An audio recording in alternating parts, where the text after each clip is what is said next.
ça m'embête un petit peu parce que du coup, ça va réduire mon temps de parole à 2 minutes plutôt que 4. Allez-y, Madame Morel, débutez. Alors,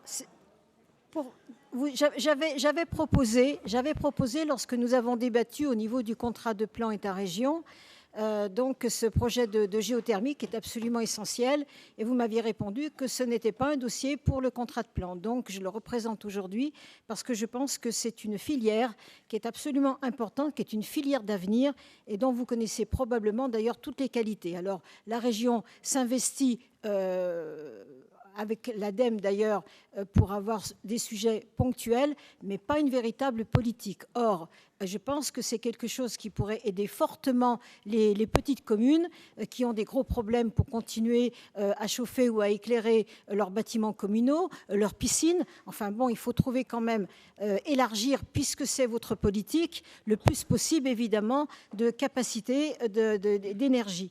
Donc, dans un premier temps, sur ce premier amendement, on parle des collectivités, avec bien sûr en proposant donc une autorisation de programme de 20 millions d'euros et puis bien sûr tout de suite d'un crédit de fonctionnement à hauteur de 300 000 euros pour la préparation et la mise en œuvre qui sera gagée sur une réduction de l'enveloppe accordée à l'art contemporain.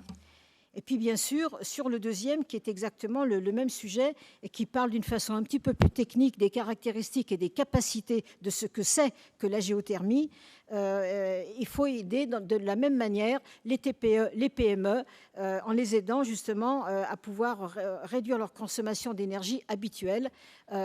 Toutes les caractéristiques, vous les connaissez. Le sous-sol détient une partie de la solution à l'équation française en appui de l'énergie nucléaire.